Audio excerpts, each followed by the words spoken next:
Très bien, bienvenue dans ce nouveau guide vidéo où nous allons expliquer ce qu'est Cursor. C'est un éditeur de code qui fonctionne avec une IA. Comme vous voyez, j'ai mon code ici. Je lance le jeu que j'ai programmé. À droite, on voit l'IA qui est Claude 3.5 actuellement. On peut aussi configurer ChatGPT 4, 3 ou 1. On peut choisir mais Claude est par défaut. On peut poser des questions sans limite apparente pour l'instant. Un des points forts de cet outil, c'est que je peux appliquer les suggestions.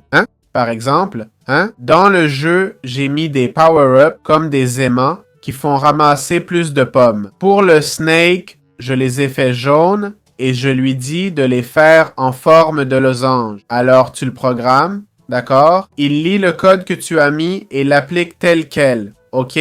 Là, tu fais Ctrl plus Shift pour appliquer le nouveau commentaire ajouté. OK? Le rouge, c'est ce qu'il supprime. Le vert, ce qu'il ajoute, non? Je lance. Et après 10 secondes, un losange jaune devrait apparaître. Le voilà, OK? Ça, ce serait mon power-up, OK? On peut faire plein d'autres choses. Configurer les sons, les animations. C'est juste un exemple. Alors, comment obtenir Cursor? On peut l'avoir gratuitement avec plus de 2000 complétions et 50 requêtes premium gratuites, ce qui est pas mal. Ensuite, pour 20$ par mois, les requêtes ne sont pas illimitées, attention, et pour 40$, vous avez un éditeur de code très fonctionnel. Vous le téléchargez depuis le site officiel et vous pouvez importer votre config Visual Studio Code. Par exemple, si je cherche Visual Studio Code ici, je l'ai et j'ai des configurations. Je ne m'inquiète pas de toute la config, mais des aspects généraux, comme les extensions. Il faut noter que visuellement, c'est identique, on dirait même le même programme. Comment peut-on définir le langage de programmation qu'on va utiliser dans le code? En fait, pour créer un projet, on va dans Fichier, on clique sur Nouveau projet dans Visual Studio Code, puis on choisit le langage. Donc, en gros, on clique sur Rechercher ici. Et si on veut travailler avec CSS par exemple, après avoir cliqué sur texte brut où on écrirait normalement du texte simple, au lieu de ça, on clique ici, dans cette section en bas à droite, et là, on peut choisir parmi plein de langages, comme le CSS que j'ai mentionné. Voilà tous les langages, ne vous inquiétez pas. Par exemple, PowerShell, un code typique, on le sélectionne et ça choisit le PowerShell de votre PC. Si je choisis Python, ça me donne Python 3.3.1, mais j'ai plusieurs versions disponibles. Alors, cas typique, je veux coder en Python. Comment installer une version différente de celle que j'ai déjà? Que ce soit avec Visual Studio Code ou ce code, ça marche pareil comme le curseur. C'est important d'aller sur le Microsoft Store et d'y chercher Python, d'accord? Là, vous verrez plein de versions Python. Choisissez selon votre projet. Perso, j'ai utilisé la 3.13.1 et la 3.10.11. Pas forcément les meilleures, juste recommandées par 8CPT, ok? Mais selon votre projet, vous aurez besoin de l'une ou l'autre. Non? Cliquez sur Obtenir et vous l'installerez, comme celle que j'ai ici, d'accord? En gros, une fois Python installé, on le sélectionne dans l'outil, on fait CTRL-N pour un nouveau projet, et là où c'est écrit Plain Text, on choisit Python, ok? On sélectionne Python et ça va automatiquement mettre celui qu'on a défini comme favori, d'accord? Le favori, c'est basiquement le recommandé, c'est-à-dire la dernière version. Comme vous voyez, j'en ai un du Microsoft Store, l'officiel, et un autre en 64 bits, c'est tout. C'est parce que, comme vous voyez, il est dans un dossier qui n'a rien à voir avec le Microsoft Store, car avant, on n'avait pas besoin du Store pour obtenir Python. Si ça vous arrive, assurez-vous de l'avoir dans le path et tout ça. Okay. Sinon, prenez-le du store pour éviter les complications récentes avec tous ces changements. Très bien.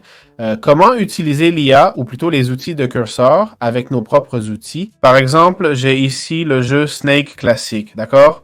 Bien programmé, tout simple. Je veux maintenant donner au serpent une apparence différente. OK? Je ne sais pas si j'y arriverai, c'est complexe, mais essayons. Donc, ce que je vais faire... Comme vous voyez, j'ai cette fenêtre de chat ouverte. Important, si on n'a pas le chat, je vais le fermer. On va dans View, on clique sur Open View, on cherche Chat et le voilà. On sélectionne le chat et ça ouvre la fenêtre de Monsieur IA. D'accord? Comme vous voyez, on peut choisir différents... Je crois que DeepSeek ne marche pas encore, mais on peut choisir les modèles. Comme je disais, le Cloud 3.5 fonctionne vraiment très bien. Le GPT-4, le GPT-4 Mini ou Preview, blabla. Non, je vais lui demander de changer l'aspect du serpent et des pommes pour qu'ils aient l'air plus réalistes, pas juste monochrome. J'appuie sur Entrée et il va réfléchir via le logiciel Cloud 3.5. OK? C'est le logiciel que j'ai choisi, qui surpasse tous les autres actuellement. Et comme vous voyez, il va faire ce que l'IA fait typiquement. Prendre le code existant, y ajouter des choses, et vous devez ensuite prendre ça et vous demander où le placer. Ça concerne les couleurs, donc je vais probablement le mettre ici.